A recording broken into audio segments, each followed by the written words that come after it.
पुत्र कार्तिकेय, इस असुर के उदर को फाड़कर अपने पिता के सखा श्री कृष्ण को मुक्त कराओ पुत्र।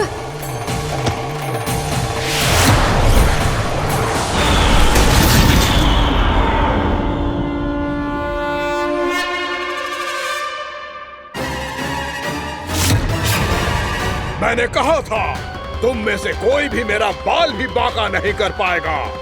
तुम देवताओं का तो सामर्थ्य ही क्या, स्वयं देवों के देव महादेव भी मेरा कुछ नहीं बिगाड़ पाएंगे। कृष्ण को अपने उदर में ही पचा जाऊंगा मैं।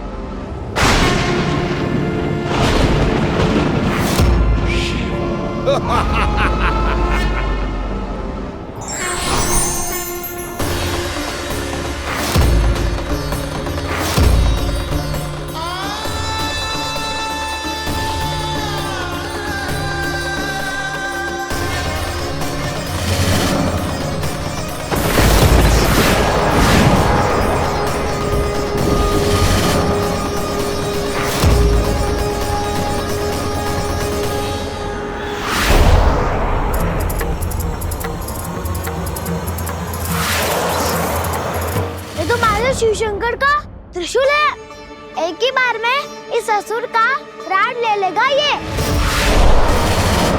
हाँ, महादेव का त्रिशूल।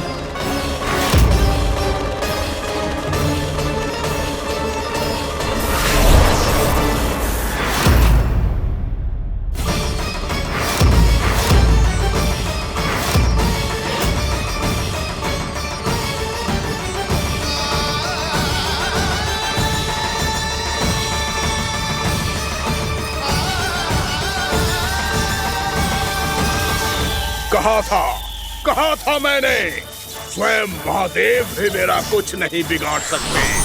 अजय हूं मैं, अजय।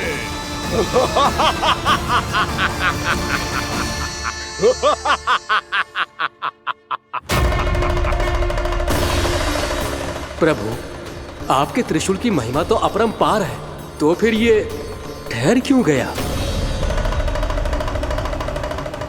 आपने अपने त्रिशूल को वापस क्यों ले लिया महादेव? इस दुष्ट का संहार क्यों नहीं किया? क्योंकि इसकी मृत्यु मेरे हाथों नहीं, मेरे सखा नारायण के अवतार श्री कृष्ण के हाथों ही होगी, और यही विधि का विधान है। पर पिताजी, श्री कृष्ण तो इस असुर के उदर में फंसे हुए हैं, हम उन्हें मुक्त कैसे कराएंगे? ये उन्हें स्वयं ही मुक्त करेगा पुत्र। श्री कृष्ण अपने अपमान से क्रोधित नहीं होते, पर अपने भक्तों का अपमान वो क्षण भर भी सहन नहीं कर पाते। वकासुर यही भूल कर रहा है, हम सबका निरंतर अपमान करके वो उन्हें क्रोध दिला रहा है। वो ये नहीं जानता कि शीघ्र ही उन्हें अपने उदर में रख पाना उसके लिए असंभव हो जाएगा।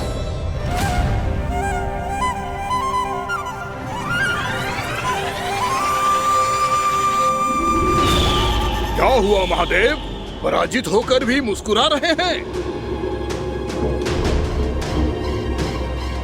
पर अब तो महादेव कहलाने के भी योग्य नहीं रहे आप।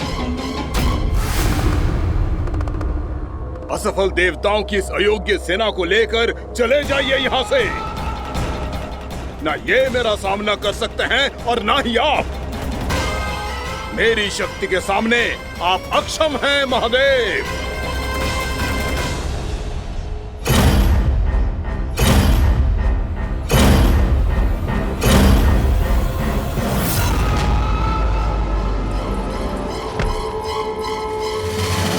सुधा, जिस दुष्ट ने मेरे लल्ला को निगलो है ना, भीतर से जलेगो, छटपटाएगो, पीड़ा से कराएगो।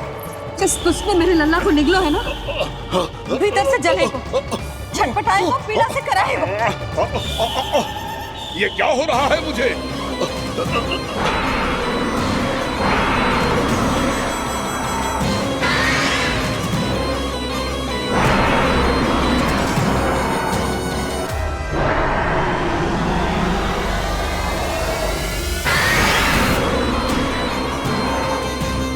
मुझे ऐसा क्यों लग रहा है जैसे भीतर से जल रहा हूं मैं। ये क्या हो रहा है मुझे?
हे प्रभु, मैंने ऐसे कौन से कुकर्म किए थे कि मुझे ऐसी मृत्यु प्राप्त हुई?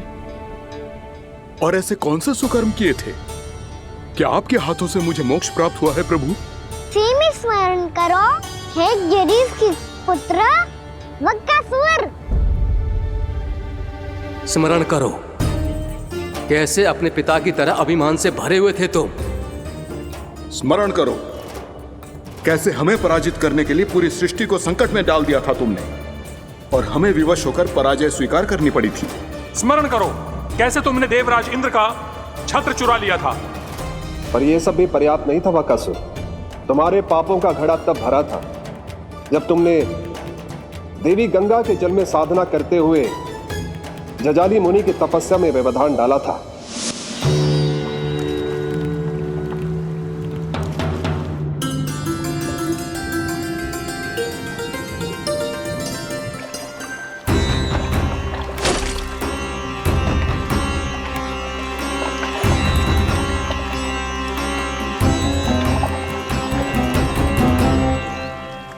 रुक क्यों गए चालक? नौका को आगे की ओर ले चलो। आगे बढ़ना उचित नहीं होगा महाराज। यहाँ से कुछ ही दूरी पर जालजली मुनि तपस्या कर रहे हैं। तो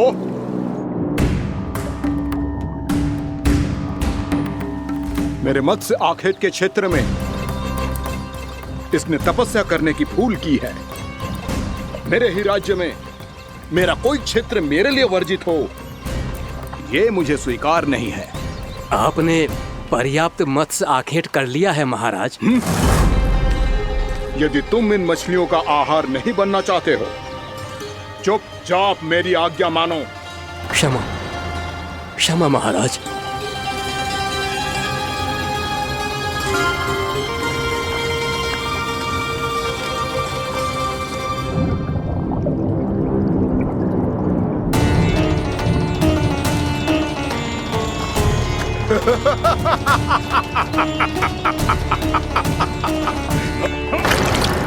मुनिवर, रक्षा कीजिए, रक्षा कीजिए मुनिवर। हमारे प्राण बचाइए मुनिवर, मुनिवर हमारे प्राण बचाइए।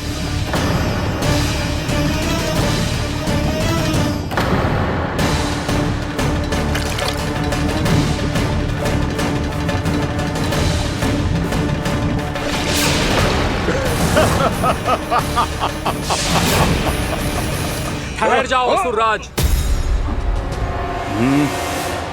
इन मछलियों को हानि ना पहुंचाओ। क्यों मुनि?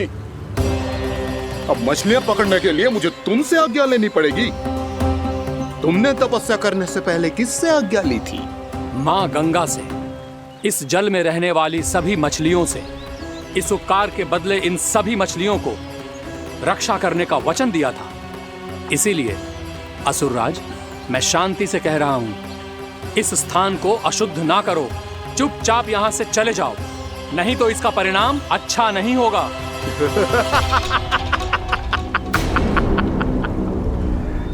तुम जिन देवताओं की तपस्या कर रहे हो ना मुनि, उन्होंने भी मेरा कुछ नहीं बिगाड़ पाया था, और तुम मुझे धमकी देने का दुस्साहस कर रहे हो।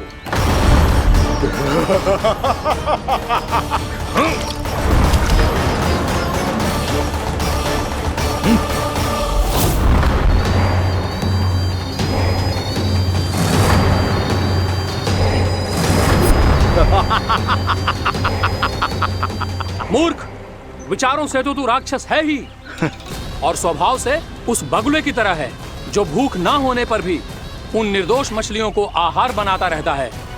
इसलिए अभी इसी क्षण से तू वकुला का जीवन जिएगा। ये मेरा श्राप है, ये मेरा श्राप है।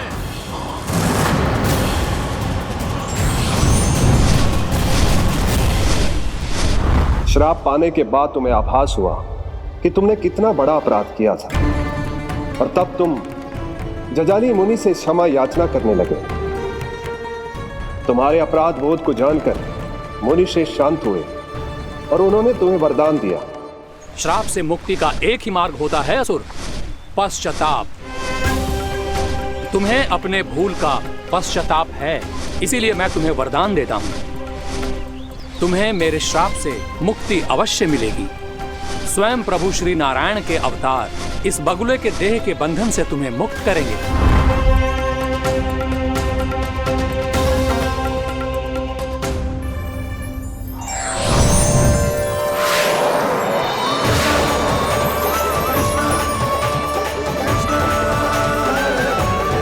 प्रणाम स्वीकार करें प्रभु।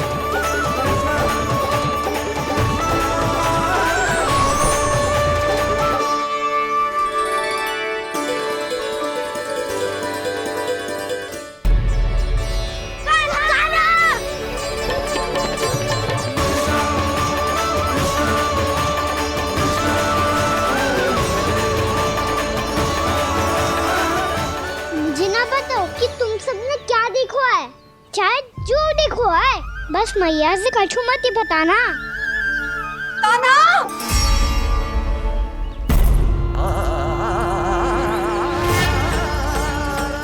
कान्हा! मेरा लल्ला!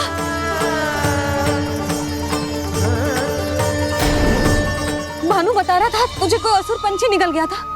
हाँ?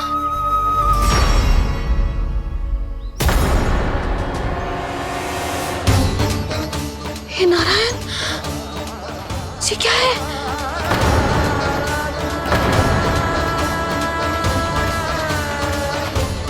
ये सब कैसे हुआ लल्ला? हाँ? कोई बताएगा मुझे ये क्या है?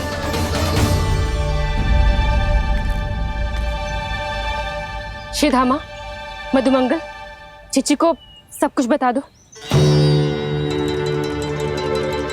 ये असुर पक्षी मुझे निगलने वाला था रानी भाभी, तभी अंतिम क्षण में कान्हा ने आके मुझे बचा लियो। और ये असुर पक्षी ने कही कि यह है वृंदावन का राजकुमार, नंदराज का लल्ला। इसके होते कोई भी वृंदावन वासियों को हानि ना पहुंचा सकते। रानी भाभी, कान्हा ने अपने प्राणों की चिंता ना करी और इस क्रूर राक्षस से भिड़ गयो, और इस राक्षस पक्षी ने इसे निगल लियो। इतना पर्याप्त है भोला काका, सब कुछ बताने की आवश्यकता नहीं है। ये सब देख के सारी बालक मंडली इतनी व्याकुल हो गई कि सबने अपने प्राण अर्पित कर दिए और इस असुर पक्षी से कहे कि हमें खा लो और हमारे सखा को छोड़ दो। इन बालकों का पराक्रम देख के सभी देवतागण यहाँ आ गए और उनके हृदय भी पिघल गए और उन्होंने इस राक्षस पक्षी से युद्ध करके इसे मार गिराया। देवताओं के राजा इंद्र के वज्र का प्रहार तो मैंने अपनी आंखों से देखा है ताई जी। और फिर उसके बाद अग्निदेव ने अग्निवस्त्र का प्रहार किया। जय ना काकी, वरुण देव, कार्तिकेय, यमदेव सबने मिलके युद्ध किया इस राक्षस से। कहा था अभी मत बोलना। अरे सब मिलके फंसा दोगे मुझे। सर माँ भद्रकाली, हमारे शिव शंकर भी आए थे छोटी माँ। जाओ आप भी। बाबा साईता, मुझे लगता है कि ये कान्हा भी इन्हीं देवताओं में से एक है। संभव तो है चीची, स्मरण है पूतना और तृणावर्त के आक्रमण के समय भी ऐसा ही हुआ था। सभी राक्षस मारे गए थे पर अपने कान्हा को एक खरोच तक न आई थी। हाँ जीजी, मुझे लगता था कि श्री नारायण की विशेष कृपा है हमारे कान्हा पे, पर अब तो देख के लग रहा है कि हमारा कान्हा ही स्वयं श्री नारायण है। या फिर उनका अवतार है ये। अरे बस करो तुम सब, ऐसा कछु ना है। अरे जितनी बात सुनी है उससे तो यही लग रहा है कि कान्हा देवताओं और असुरों की युद्ध के बीच में फंस गया था। उसका इस सब से कोई लेना देना ना है। तो फिर इसके तन पे एक भी खरोच क्यों ना आया नंदराज? हाँ,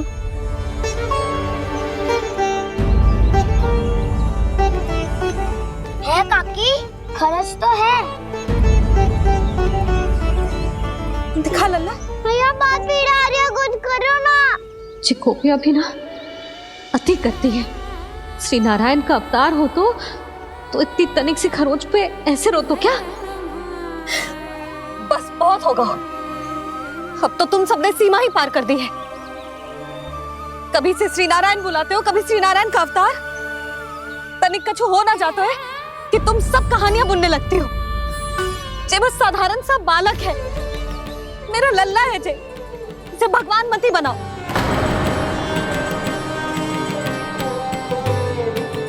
और तू, क्या आवश्यकता थी तुझे यहाँ आने की?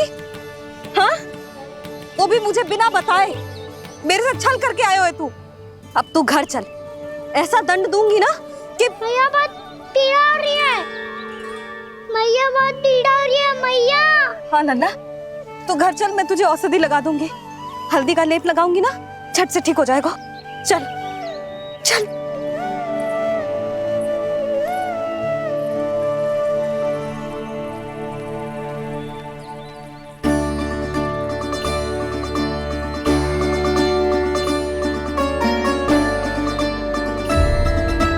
मैया बहुत पीड़ा हो रही है मैया। हाँ नन्ना, तू घर चल, मैं तुझे औषधि लगा दूंगी। हल्दी का लेप लगाऊंगी ना, झट से ठीक हो जाएगा। चल चल।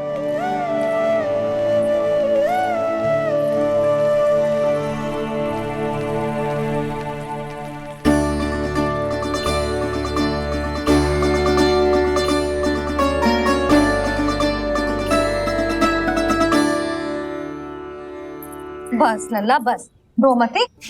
चल चल चल, आजा।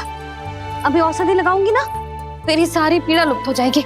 आजा आजा, बैठ जा लल्ला। अभी आई मैं। हाँ,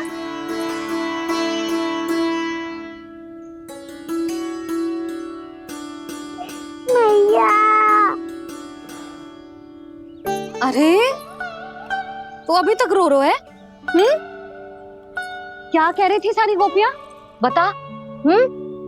के मेरा लल्ला श्री नारायण का अवतार है, दिव्य है, भगवान है। और जब भगवान इतनी छोटी सी चोट पे रोते हैं क्या?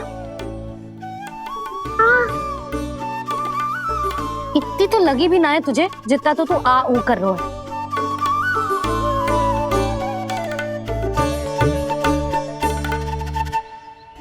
आओ ना, करूंगो।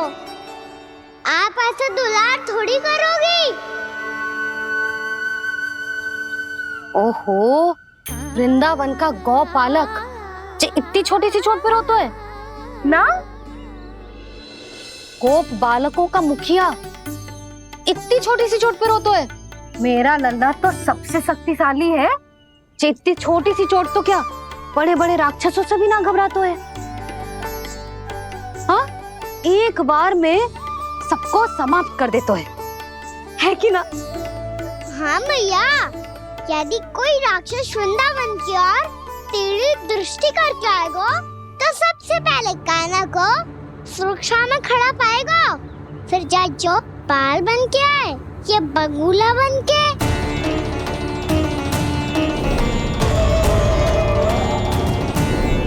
ना लल्ला, सोचो भी मती। वृंदावन की सुरक्षा करना तेरा दायित्व ना है। तुझे और कोई संकट का सामना करने की आवश्यकता ना है। अभी तो मेरी पीड़िता का हरण कर रही थी, अचानक से क्या हो गया मैया को? कोई आवश्यकता ना है तुझे ऐसे संकटों का सामना करने की। आने दे आज तेरे बाबा को, सीधा सीधा बोल दूंगी। बहुत हो गए उनके तर्क वितर्क।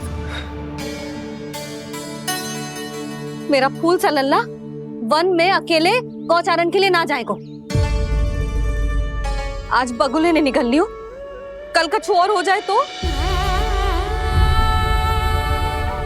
नारायण ना करे, कहीं कछु ऊंच नीच तुझे कछु हो जाए तो?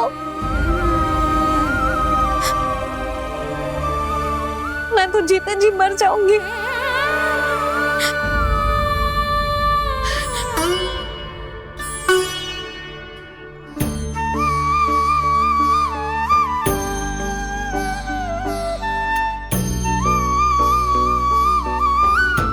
वीर लल्ला की वीर मैया इतनी सी बात तो रोती है क्या? क्या करूं कान्हा, तुझे ऐसे बार बार संकट के मुंह में जाते हुए ना देख सकती मैं। तो फिर मैया मैं वचन देता हूँ, आज के बाद मैं गौचारण के लिए तभी जाऊंगा जब आप आज्ञा दोगी। पक्का छल ना करेगा ना मेरे साथ? मैंने कब छल करो मैया? अच्छा ठीक है, ना करूँगा छल। यदि आपसे पूछे बिना बाहर निकलो तो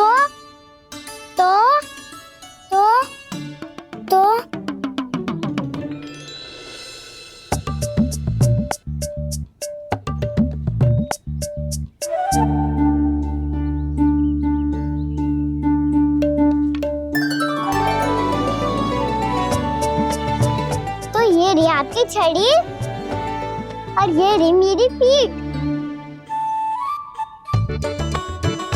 चेक देना तापर तोड़। ठीक है, जब तूने अपना दंड निर्धारित कर ही लियो है तो सोच ले, अब अगर तूने मेरी बात ना मानी तो तोड़ तोड़ छड़ी पड़ेगी, समझ आई?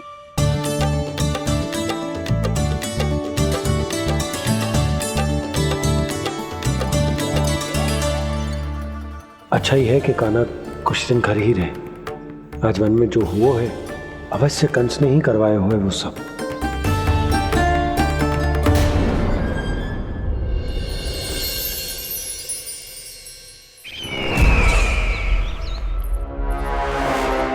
आपका ये धनुष तो सबसे अधिक शक्तिशाली था महाराज, ये कैसे टूट गया? कहीं ये बकासुर की पराजय का संकेत तो?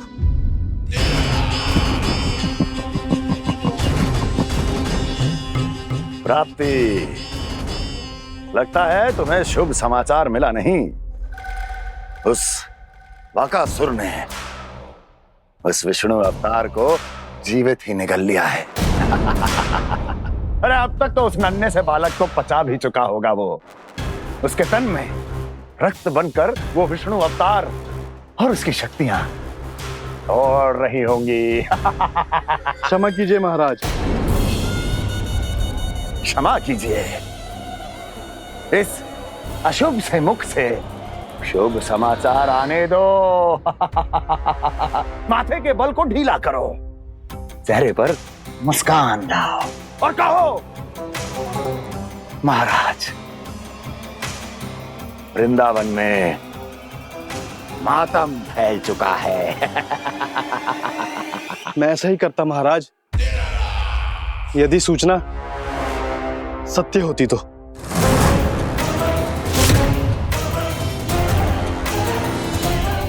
कहना क्या चाहते हो?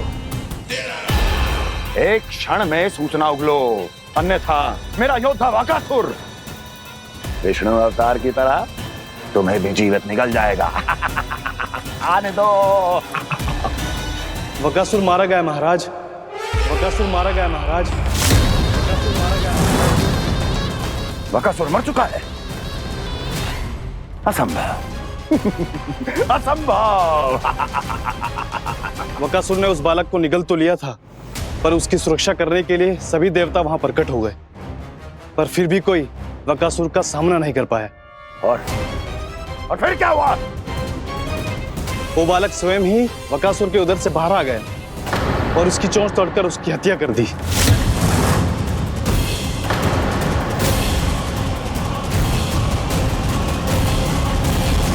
वन में बकासुर की चोंच टूट गई और यहाँ आपका ये धनुष।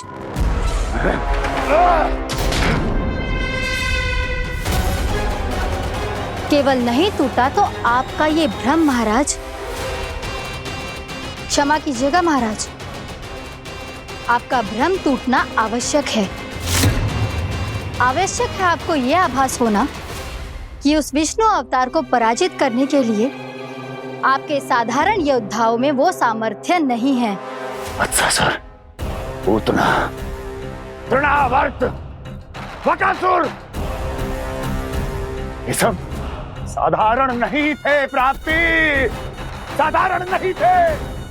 फिर तो ये और भी अधिक चिंता का विषय है महाराज, क्योंकि इसका अर्थ तो यही हुआ कि वो विष्णु अवतार कुछ अधिक ही असाधारण है और उसका सामना करने के लिए और उसे मिट्टी में मिलाने के लिए आपको एक ऐसे अस्त्र की आवश्यकता है जो उसके सामने ना झुके और ना ही टूटे।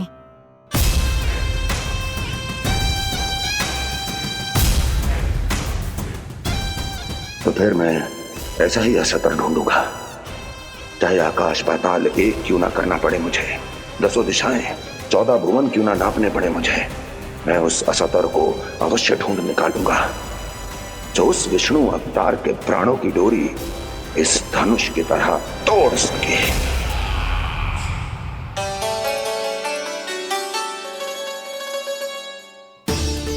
थैंक्स पापा, मैंने मैया को वचन दिया है कि जब तक नहीं चाहेंगी मैं वन नहीं जाऊंगा, इसलिए आप मुझे मारने के लिए कोई शक्तिशाली असुर ढूंढने में व्यस्त रहो।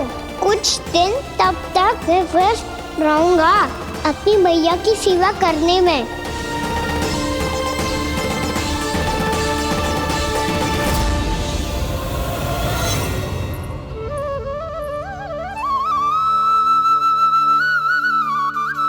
लो मैया, तुलसी जी को चढ़ाने के लिए जल।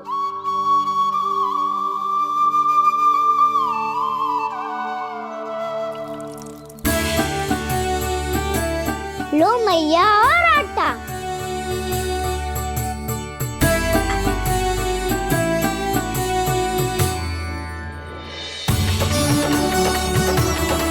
लो मैया, बेलन।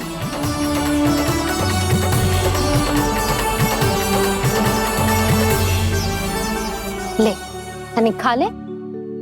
ओ मैया, भूख ना लगी है। बिना भूख के खाने से क्या लाभ? और तेरा जब पेट तो कह रहा है कि उसे भोजन चाहिए, और लाभ कैसे ना लल्ला? भोजन का लाभ है ना, तन को पोषण मिलेगो, स्वास्थ्य बनेगो, जो तेरी भुजाओं में शक्ति आ जाएगी, ताऊ के जैसी, ताऊ से भी अधिक। तेरे जे केस भी लंबे हो जाएंगे। सच्ची मैया? सच्ची। माप के देख लियो नित्य दिन। तनिक खा।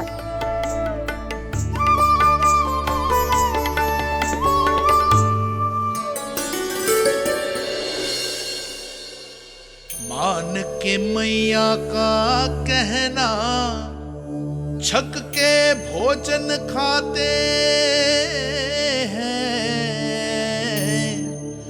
नित्य मापते भुजा केश, पर ज्यो का त्यों ही पाते हैं।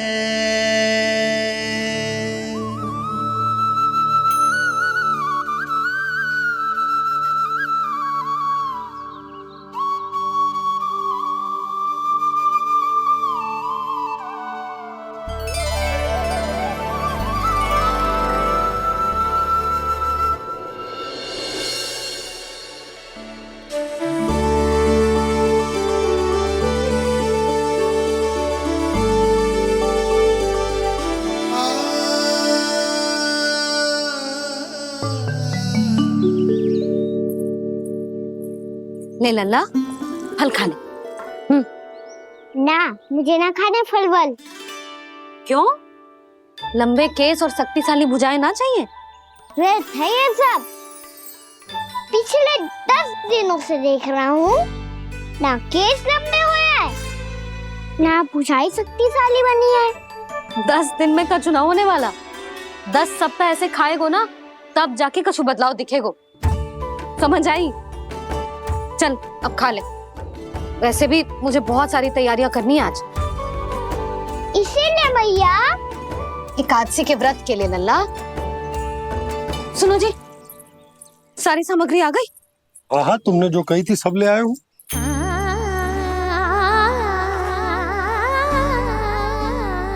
इसमें नारियल तो है ही ना, उसके बिना मैं एकादशी की पूजा कैसे करूंगी?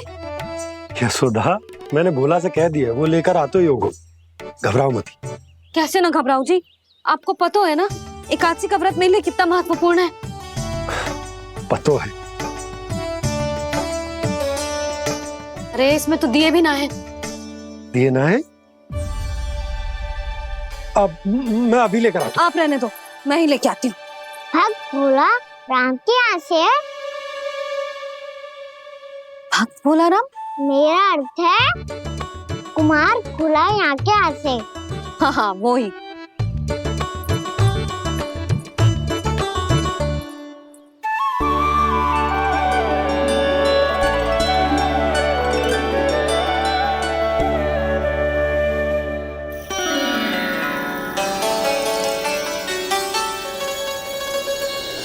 श्री हरि, श्री हरि, मेरे श्री हरि।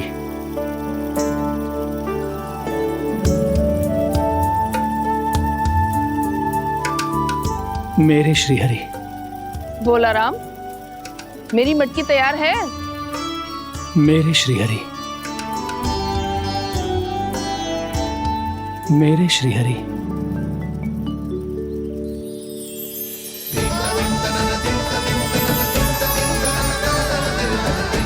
भोला राम,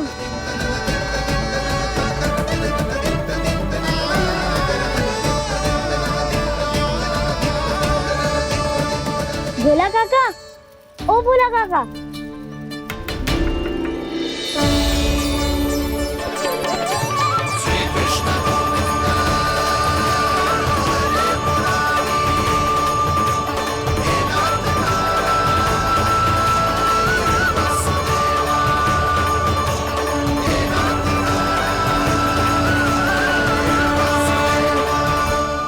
अरे श्री हरि प्रसन्न हो गए।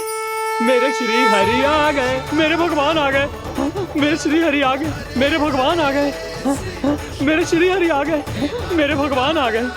मेरे श्री हरि आ गए, मेरे भगवान आ गए। मेरे भगवान आ गए, मेरे घर मेरे भगवान आ गए।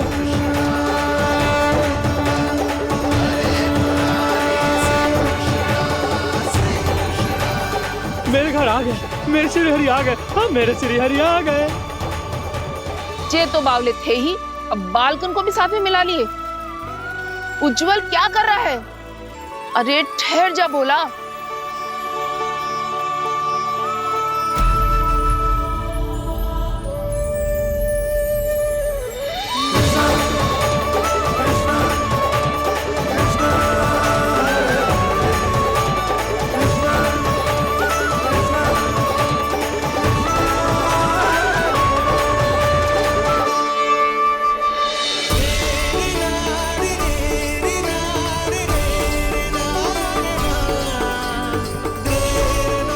प्रेम से बुलाओ, आएंगे हरि भी।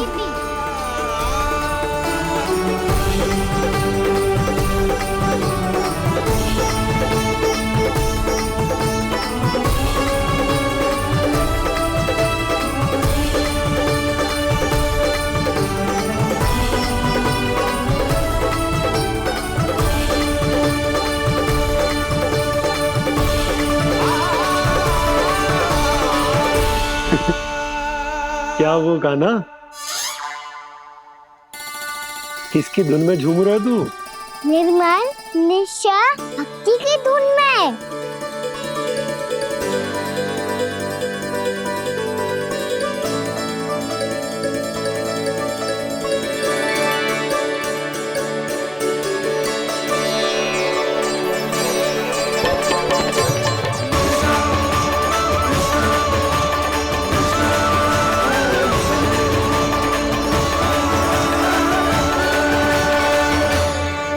अरे क्या हो गया इन्हें?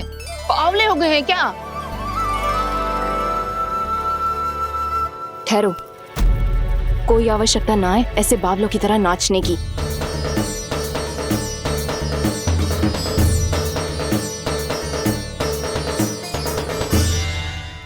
जे बावले ना है मौसी, भक्ति में रम गए।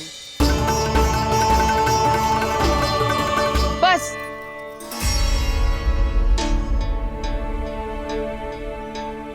हम सब कब से खड़े हैं यहाँ, पर तुम्हें कुछ ध्यान ही ना है।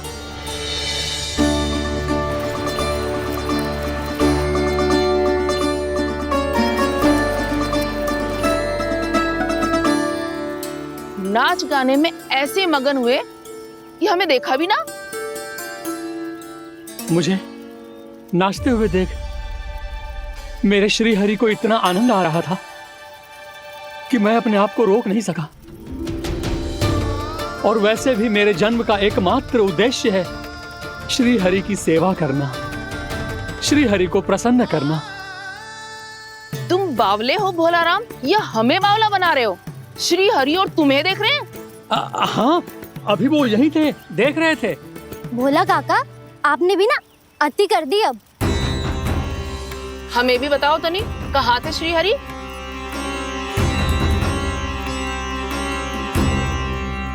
ना जाने अपना उपहास करवाने में क्या आनंद आता है इन्हें। देखो, अब तुम सच मानो या झूठ, लेकिन हमरे श्री हरि यहीं थे, इसी चाक पर अभी। हाँ, लो सुन लो इस मूर्ख की बात। श्री हरि को और कोई स्थान ना मिलो जो इसके मिट्टी के चाक पे आकर बैठेंगे। श्री हरि को और कोई स्थान ना मिलो जो इसके मिट्टी के चाक पे आकर बैठेंगे। श्री हरि को और कोई स्थान ना मिलो जो इसके मिट्टी के चाक पे आकर बैठेंगे। जैसी मैया भैंसो ही लल्ला, दोनों का कुछ पता ही ना चलतो, कब किस बात पर प्रसन्न हो जाए और किस बात पर रुष्ट। अरे मैं भला असत्य क्यों बोलूंगा? अभी अभी यही थे श्री हरि। हाँ,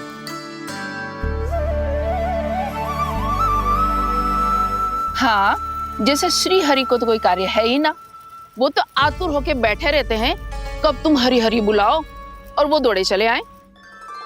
भगवान तो भक्तों के पास आने के लिए सदैव आतुर रहते हैं, बल्कि सत्य तो यह है कि भक्तों के मन में ही निवास करते हैं भगवान।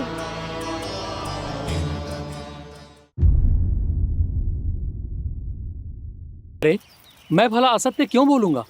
अभी अभी यही थे श्री हरि। हाँ,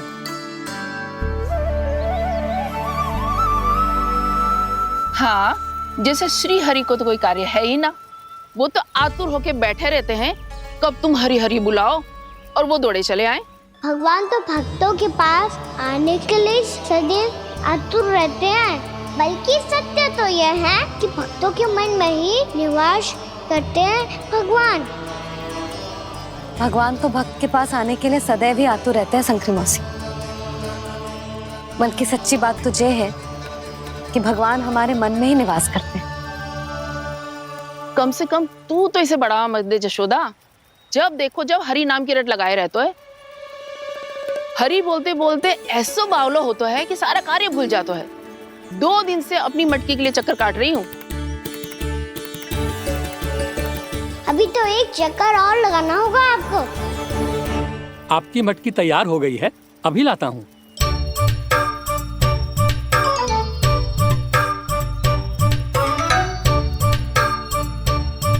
लो जी मटकी।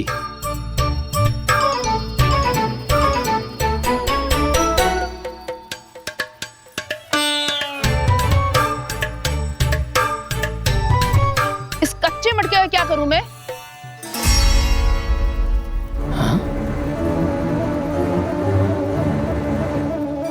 पर इसे तो मैंने भट्टी में पकाया था। अब तू ही देख ले कितना ध्यान रहता है इस कार्य पे।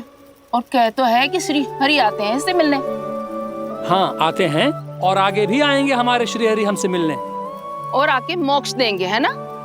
मांगूंगा तो मोक्ष भी दे देंगे, मांगूंगा तो मोक्ष भी दे देंगे, मांगूंगा तो मोक्ष भी दे देंगे। अभी तो ये बता कि तू मुझे मेरी मटकी कब देगो? और मेरी मांग कब पूरी करोगे भोलाराम जी? मेरो घड़ा मेरे दिए तो तैयार है ना? कल एकादशी की पूजा और व्रत के लिए। एकादशी का व्रत? हाँ, एकादशी का व्रत। इसे करने से श्री हरि बहुत प्रसन्न होते हैं। अच्छा, फिर तो अभी लाया।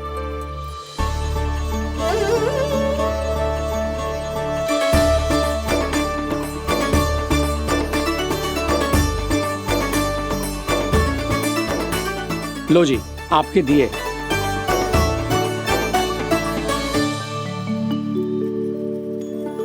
और जो हमने मांगा है वो? बाकी सब शेष द्वादशी के दिन मिलेगा, क्योंकि कल मैं भी एकादशी का व्रत रखूंगा, क्योंकि कल मैं भी एकादशी का व्रत रखूंगा, क्योंकि कल मैं भी एकादशी का व्रत रखूंगा।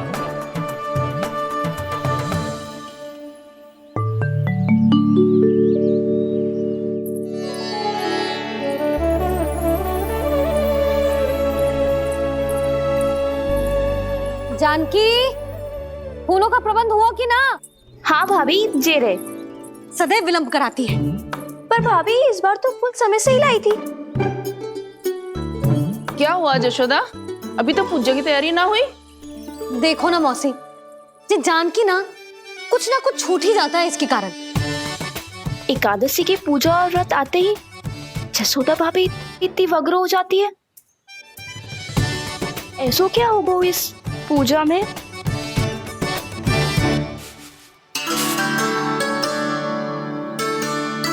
ये थाली में रोली चंदन रखने से, दिया जलाने से के होगो? आपको पता भी है एकादशी का व्रत क्यों रखते हैं? क्या महत्व है इसका? लो, जे तो मैं जसोमती रानी से पूछना भूल ही गया। पर हाँ भगवान, मेरे लिए इतना ही पर्याप्त है कि इस व्रत को रखने से मेरे श्रीहरि हमसे प्रसन्न हो जाएंगे।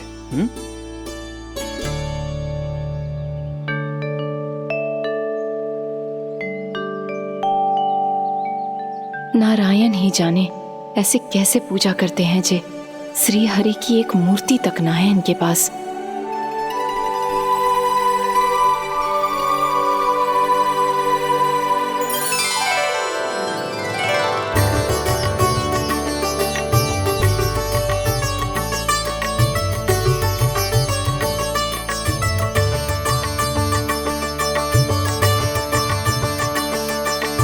प्रभु, न तो मेरे पास मूर्ति है और ना तो इस व्रत के विधि विधान के बारे में मुझे जानकारी है, और ना ही मुझे इसके महत्व के बारे में जानकारी है, पर फिर भी मैं करना चाहता हूं।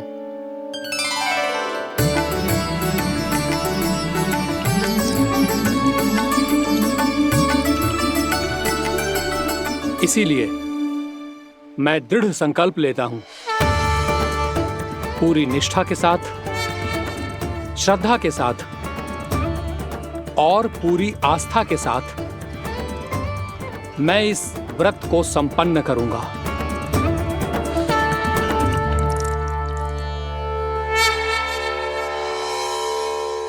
हम संकल्प लेते हैं कि एकादशी के व्रत को पूरी निष्ठा के साथ संपन्न करेंगे।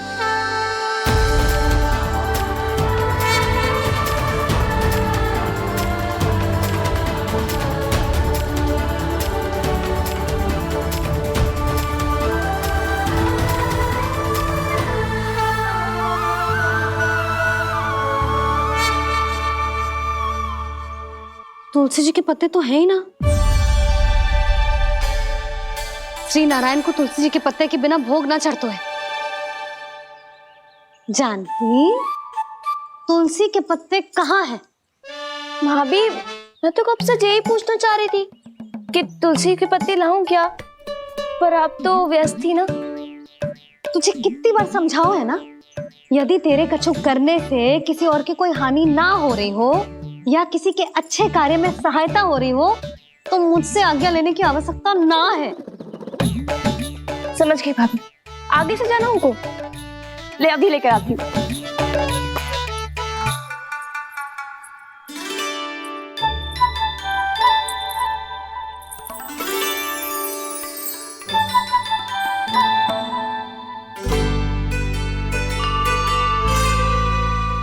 ताऊ, आपने पहले ये व्रत करो है? आपको इसका महत्व पता है? भाभी चल। जानकी, तुमने ये व्रत करो है? फिर तुमको इसका महत्व पता है? सुमति जी, आपको पता है इसका महत्व? कान्हा, क्यों तंग कर रहे हो सबको? मैया, सबने करो ये व्रत, मुझे भी करना है।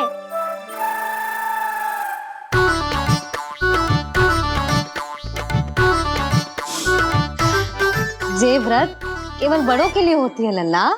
जब आप ये व्रत कर सकती हो, बाबा कर सकते हैं, ये सारी गोपियां कर सकते हैं, वो भी कर सकते हैं, तो मैं क्यों ना कर सकता? क्योंकि तू कल तक भूखा ना रह पाएगा लल्ला। जब भक्त रह सकते हैं, फिर मैं क्यों नहीं रह सकता? मेरा अर्थ है कि नारायण के भक्त मैया,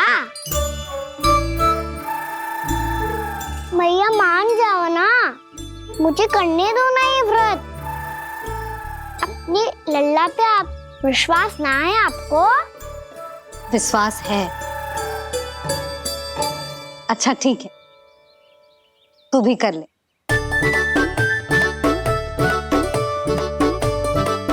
पर मैया व्रत की कथा तो सुनाओ, मैं तो अबध हूँ ना। मुझे कैसा पता चलेगा कि ये व्रत करते क्यों हैं?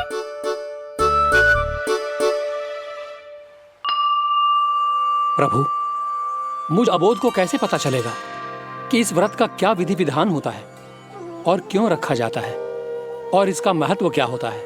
मुझे तो आप ही बता सकते हैं प्रभु। जब व्रत कर रहे हैं तब उसका महत्व भी पता होना चाहिए ना। बताओ ना मैया, क्यों रखते एकादशी का व्रत? इसके लिए तो तुझे एकादशी की कथा सुननी होगी। सुने वो ना।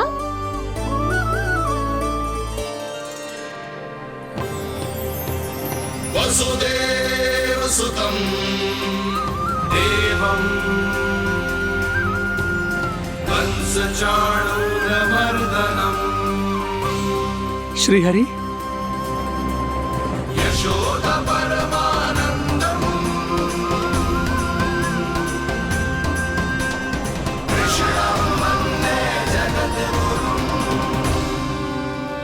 वाह प्रभु, अपने भक्तों को एकादशी व्रत का महत्व समझाने का अच्छा उपाय खोज निकाला है आपने।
अब सब जन एकादशी के व्रत की कथा ध्यान से सुनना, तभी जे व्रत पूरा माना जाएगा। समझो लल्ला।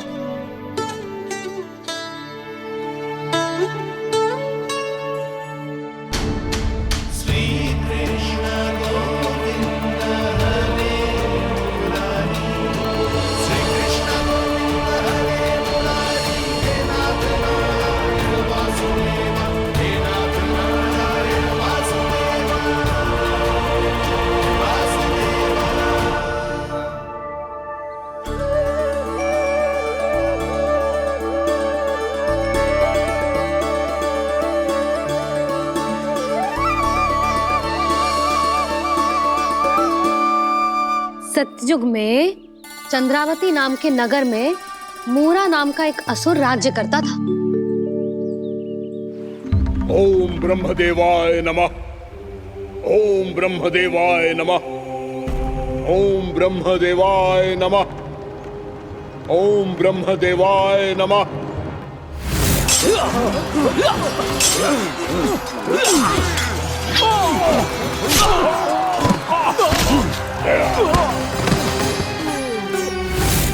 ओम ब्रह्मदेवाय नमः।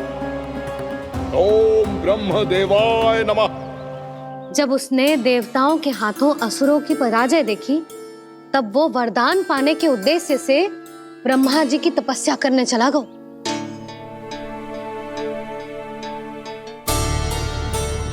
शीघ्र ही मूरा की तपस्या सफल हो गई और ब्रह्मदेव जी उससे प्रसन्न हो गए। ओम ब्रह्मदेवाय नमः। ओम ब्रह्मदेवाय नमः। ओम ब्रह्मदेवाय नमः। ओम ब्रह्मदेवाय नमः। ओम ब्रह्मदेवाय नमः। ओम ब्रह्मदेवाय नमः। ओम ब्रह्मदेवाय नमः। ओम ब्रह्मदेवाय नमः। ओम ब्रह्मदेवाय नमः। मूरा, प्रणाम ब्रह्मदेव। तुम्हारी तपस्या सफल हुई। बोलो, तुम्हें क्या वर चाहिए? सृष्टि के रचयिता ब्रह्मदेव, कृपया मुझे ऐसा वरदान दीजिए जिसकी सहायता से मैं त्रिलोकी विजयी बन जाऊं और कोई देवता मुझे पराजित ना कर सके। यहाँ तक कि देवताओं के रक्षक, सृष्टि के संचालक भगवान श्री विष्णु के लिए भी मैं अपराजय रहूं। तथास्तु, तथास्तु, तथास्तु। प्रणाम ब्रह्मदेव।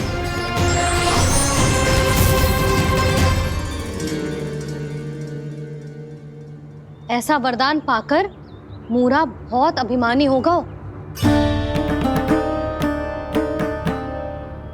यक्षों, किन्नरों, यहाँ तक कि देवताओं को भी युद्ध के लिए ललकारने लगो, पर किसी ने भी उसकी ललकार को स्वीकार ना करो, क्योंकि सभी उसकी शक्ति से बहुत भयभीत थे और उसके सामने युद्ध किए बिना ही अपनी पराजय स्वीकार करने लगे और फिर दंभ में आके उसने स्वर्ग लोक पर भी आक्रमण कर दिया और देवराज इंद्र तक को चुनौती दे डाली।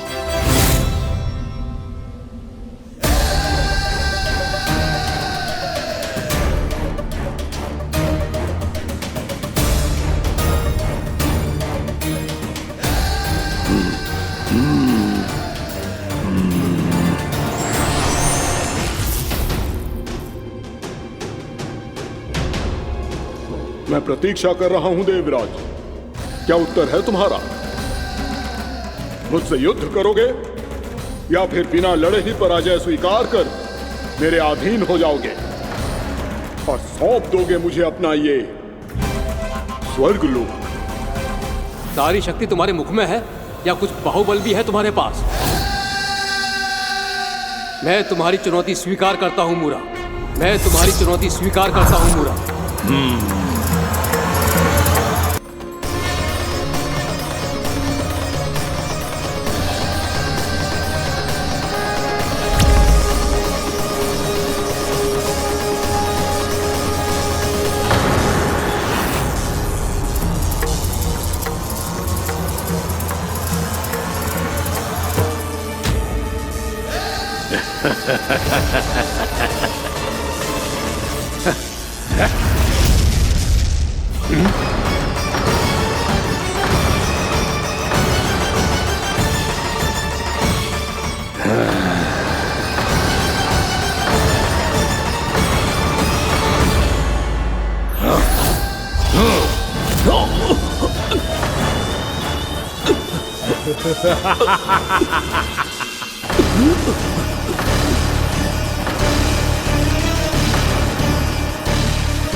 खैरिए देवगण, असुरराज मूरा को ब्रह्मदेव का आशीर्वाद प्राप्त है।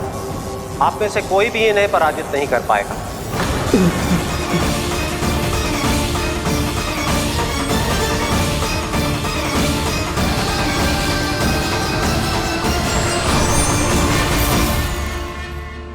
एक अवसर और देता हूं देवराज, युद्ध या अधीनता, क्या उत्तर है तुम्हारा देवराज?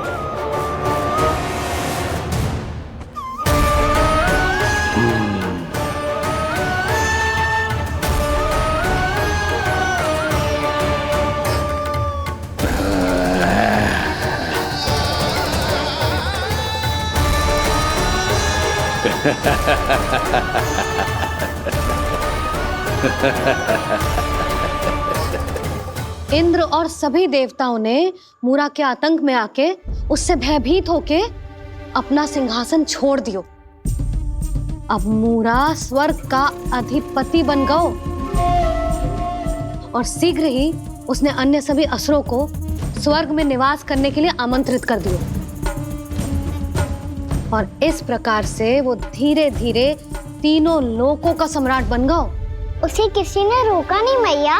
ना लल्ला, इतना साहस किसी में था ही ना। और फिर ये निश्चित करने के लिए कि भविष्य में किसी और असुर की मृत्यु ना हो, वो यमराज पे भी विजय प्राप्त करने के लिए यमलोक की ओर प्रस्थान कर दियो। वो तो अपने आप को और सभी असुरों को अमर बनाना चाहता था। पर देवता और यमराज भी उसकी ये योजना समझ गए थे। इसीलिए उसके आने से पहले ही सारे देवताओं ने श्री नारायण से सहायता के लिए गुहार लगाई। अब केवल आप ही कुछ कर सकते हैं प्रभु। अभी तो मूरा केवल त्रिलोक का स्वामी है, और यदि उसने यमलोक भी जीत लिया तो वो जीवन को ही नियंत्रित नहीं करेगा प्रभु, वो मृत्यु का भी स्वामी हो जाएगा। ऐसे में पहले सृष्टि का संतुलन तो नष्ट होगा प्रभु, और फिर स्वयं सृष्टि ही नष्ट हो जाएगी। ऐसा नहीं होगा यमदेव, नियति ऐसा होने ही नहीं देगी। विधि रचेगी खेल और मैं बनूंगा माध्यम। असुर राज मुरा का सामना मैं करूंगा। बस आप मुझे चुनौती देने के लिए उसे तैयार कर लीजिए, चाहे उसके लिए आपको साम दाम दंड भेद कोई भी उपाय क्यों ना अपनाना पड़े।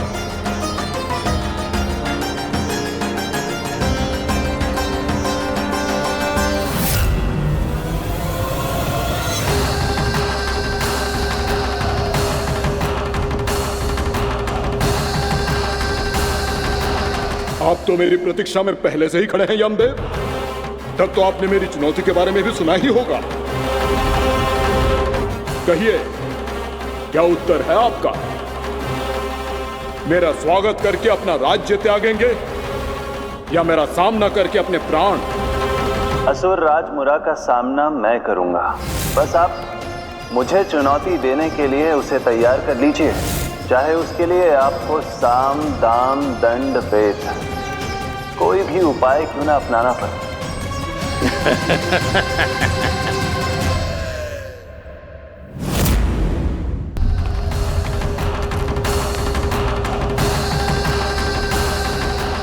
आप तो मेरी प्रतीक्षा में पहले से ही खड़े हैं यमदेव। तब तो आपने मेरी चुनौती के बारे में भी सुना ही होगा। कहिए, क्या उत्तर है आपका? मेरा स्वागत करके अपना राज्य त्यागेंगे या मेरा सामना करके अपने प्राण? हे असुर श्रेष्ठ, मैं आपकी अधीनता स्वीकार करने के लिए तैयार हूं। बस एक विनती है मेरी। शर्त को विनती का नाम देकर पहलाना चाहते हो मुझे यमराज? असुर राज मूरा के सामने शर्त रख पाओ, इतना सामर्थ्य नहीं है तुम में। इसका आभास है मुझे असुरराज, पर मैं आपकी अधीनता स्वीकार करूं इससे पहले आपको स्वामी धर्म का पालन करना होगा।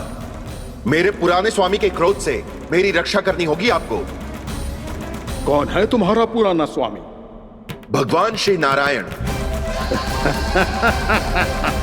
और छोटी माँ मूरासुर को तो श्री नारायण से भी रक्षा का वरदान प्राप्त था ना? यही तो श्री नारायण की लीला थी बलराम। पर वो राक्षस अपने दम में जे समझ ही ना पाओ कि वो क्या भूल करने जा रहे हैं, और पहुंच गओ भगवान श्री नारायण को चुनौती देने के लिए।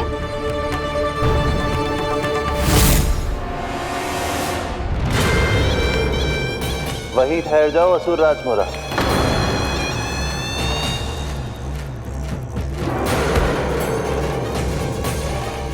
यहाँ क्यों आए? आपको पराजित करने और ये वैकुंठ जीतने, ताकि मैं यमलोक का स्वामी बन सकूं। फिर आओ, युद्ध भूमि में मेरा सामना करो।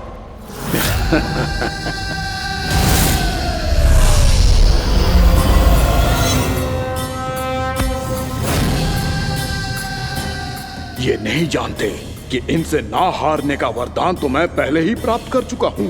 इसलिए युद्ध ठीक से आरंभ हो पाए उससे पहले ही इन्हें जीत लूंगा मैं।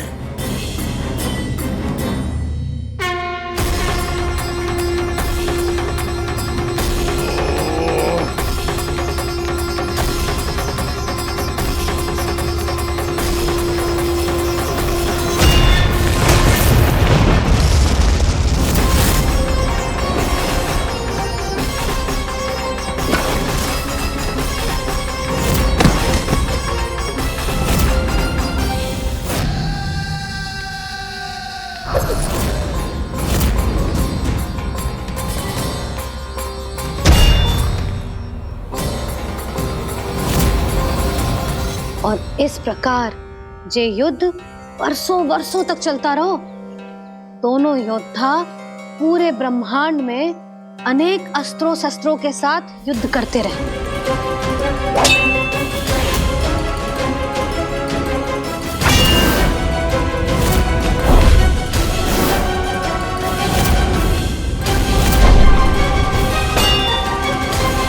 फिर क्या हुआ मैया?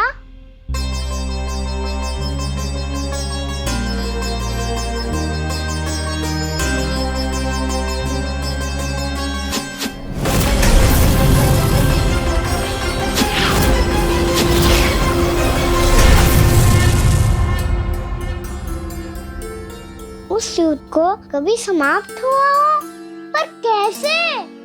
शीघ्र ही वो राक्षस थक गौ लल्ला।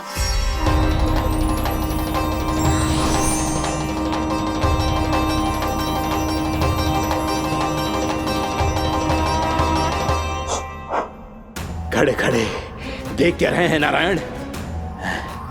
आक्रमण कीजिए, वध कर दीजिए मेरा।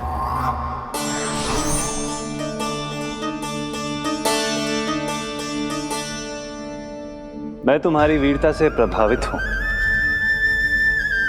इसीलिए इतनी थकान की स्थिति में मैं तुम जैसे वीर पर आक्रमण नहीं करूंगा। जाओ विश्राम करो। यदि फिर से युद्ध करने की इच्छा हो तो तुम्हारा स्वागत होगा।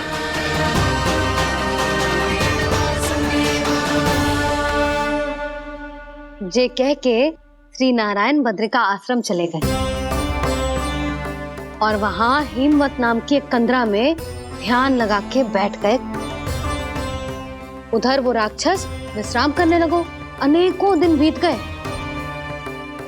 और अब वो राक्षस मूरा फिर से स्वस्थ होके बलवान हो गया था। उसने अपनी सारी शक्ति फिर से प्राप्त कर ली थी।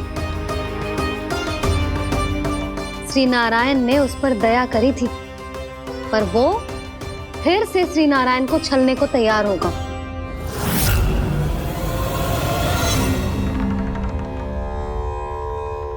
ध्यान में बैठे बैठे श्री नारायण योग निद्रा में चले गए,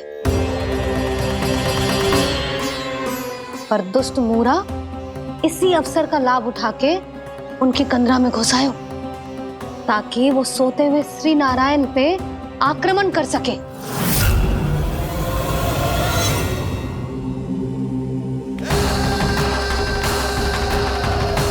आज इस लंबे युद्ध को जीतकर अपने इस अंतिम शत्रु का भी अंत कर दूंगा मैं।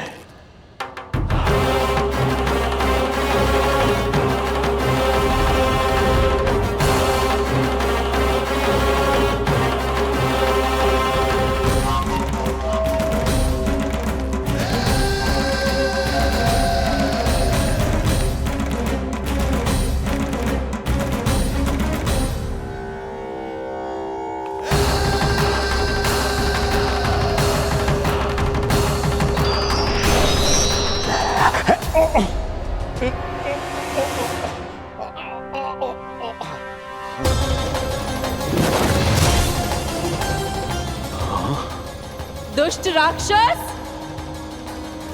प्रभु ने तुझ पर दया की, तुझे संभलने का अवसर दिया। तू इन्हीं पर ही छल से वार करने चला है।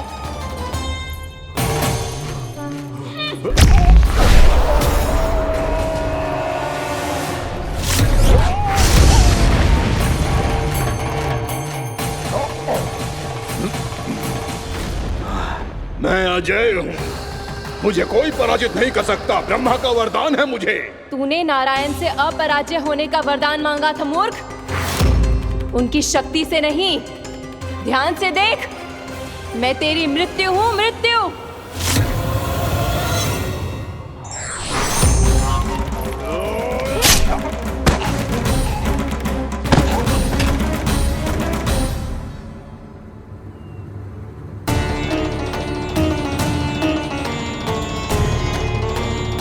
वो देवी कौन सी छोटी माँ? और कौन बलराम, वही तो थी देवी एकादशी।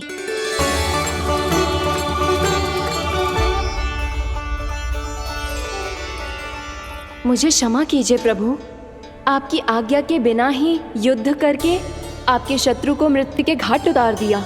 क्षमा नहीं, आपकी तो प्रशंसा होनी चाहिए देवी। असुर राज को मारकर आपने सभी देवताओं को मुक्त करवाया है। इस पापी के अहंकार से तीनों लोकों की रक्षा की है आपने। आप एकादशी की तिथि पर मेरी एकादश इंद्रियों से उत्पन्न हुई हैं। इसीलिए मेरे सभी भक्त आपको उत्पन्न एकादशी के नाम से जानेंगे। सभी तिथियों में आपका स्थान सर्वश्रेष्ठ होगा। जिस तरह आपने राक्षस के आक्रमण से मेरी रक्षा की है, उसी प्रकार एकादशी के दिन व्रत करके जो भी भक्त आपकी कथा सुनेगा, मैं स्वयं उसकी रक्षा करूंगा। जो आपकी पूजा करेगा उसे मेरी विशेष कृपा प्राप्त होगी और उसके साथ साथ उसे मिलेगा धन, सिद्धि और मोक्ष।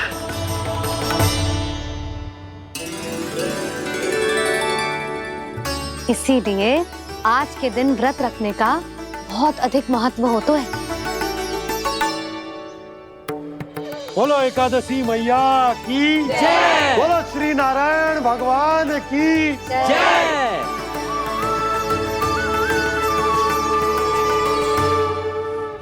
प्रभु की कृपा से एकादशी का महत्व भी पता चल गया और मेरा व्रत भी सफल हो गया। अभी नहीं भूला राम, एकादशी का व्रत पूरी तरह तभी सफल होता है जब द्वादशी के दिन उसे पूरा किया जाता है।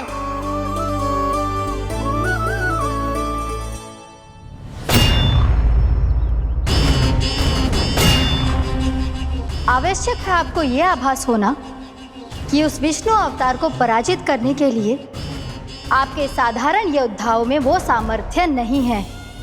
वो विष्णु अवतार कुछ अधिक ही असाधारण है।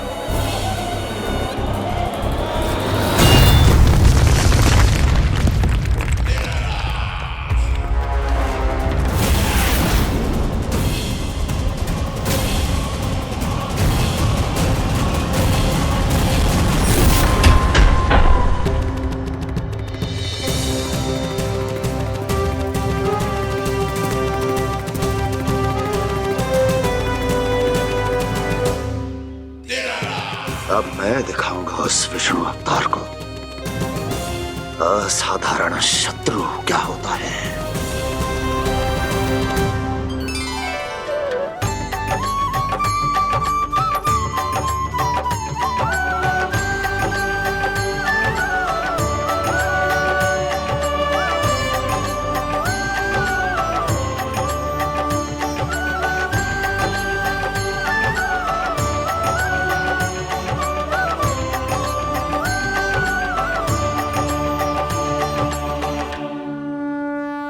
मामा अधीर हो रहे हैं, पर मैया ने मुझे अभी तक बाहर जाने की आज्ञा नहीं दी है।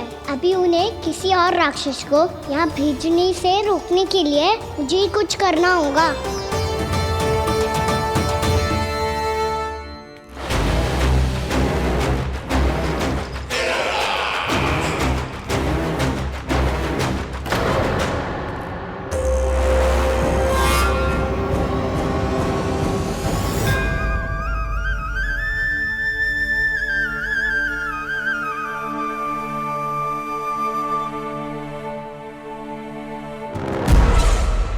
कौन हो तुम? बचपन से ही मुझे मारने का सपना देख रहे हैं, फिर मुझे ही नहीं पहचानते।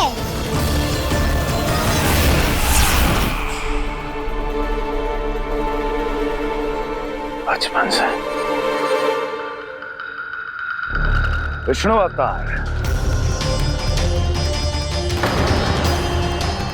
कोई गाना बुलाता है तो कोई मुरलीधर पुकारता है, कोई माखन चोर कहता है, कोई कहता है चिच्चोर। पर विष्णु अवतार इस नाम से तो बस आप ही मुझे बुलाते हो मामा जी। इतना साहस, ये तो यहाँ आ गया है।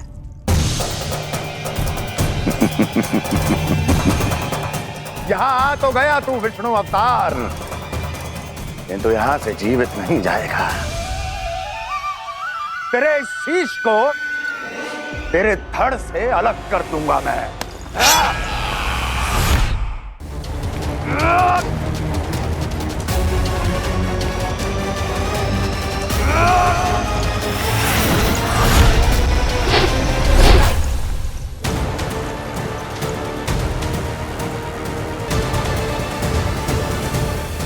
कहाँ देख रहे हो मामा जी?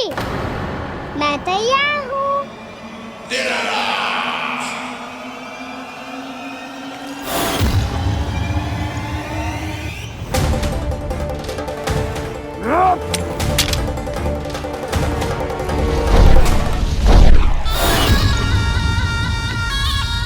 मामा जी, आप सदैव इसी तरह क्रोध में रहते हो क्या?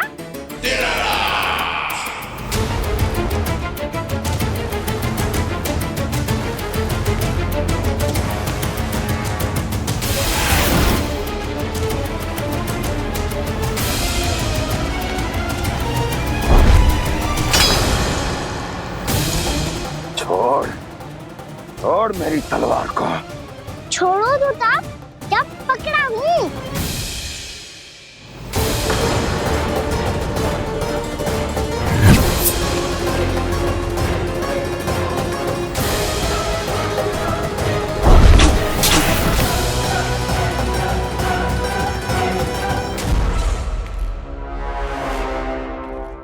मामा जी,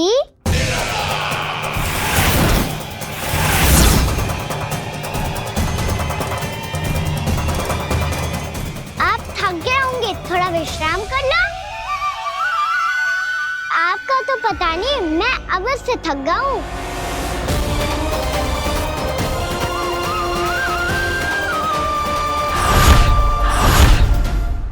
मेरे सिंहासन पर बैठने का तो साहस। अभी तो बस अभ्यास कर रहा था मामा जी, भविष्य में मुझे तो बैठना है यहाँ। आपने बल प्रयोग करके से अपने पिताजी से छीना था, मैं आज से छीन लूंगा। जो छल और बल से लिया जाए वो अधिक समय तक टिकता नहीं है मामा जी।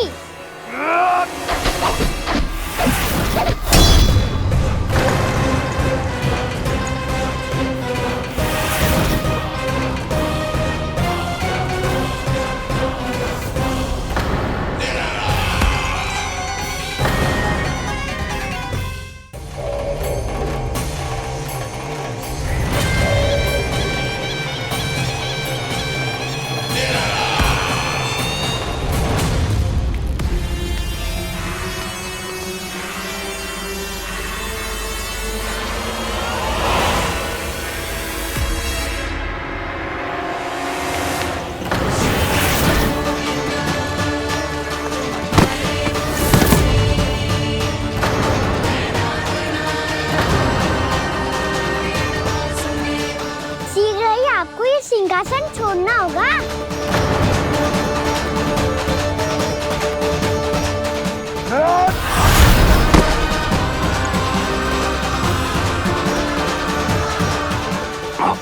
वो मेरा सिंहासन छीनना चाहता।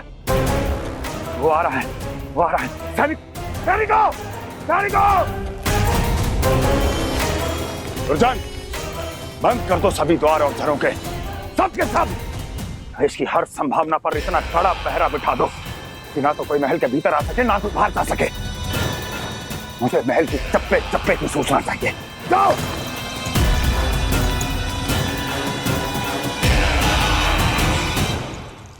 सिंहासन।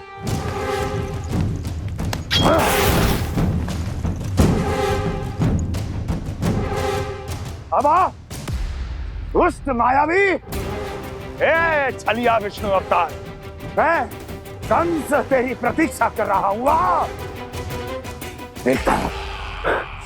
देखता हूँ मेरे सिंहासन पर कैसे बैठता है तू। मुझे तो बस कुछ समय चाहिए था, वो मिल गया। अब करते रहिए आप प्रतीक्षा।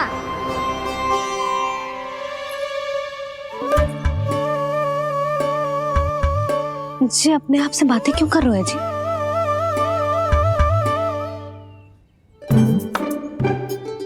आप मुस्कुरा क्यों रहे हो?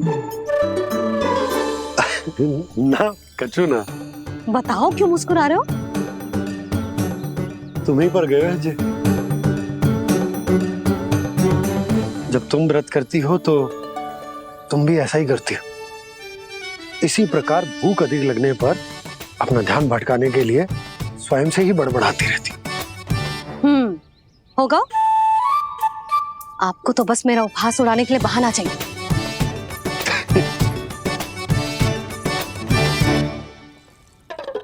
लल्ला, भूख लगी है?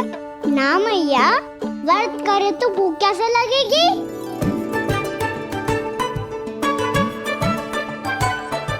यदि लगी हो तो छोटे बालकों को थोड़ी बहुत भूल चूक क्षमा होती है। कछु ना तो फल तो तू खा ही सकते है। अब तो पूरे नियम और विधि विधान से व्रत तोड़ूंगा। कल द्वादशी के सुबह मुहूर्त के अनुसार। ठीक।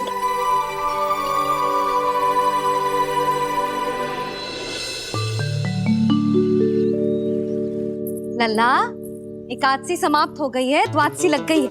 अब तू व्रत तोड़ सकते है। भोजन कर ले। ले।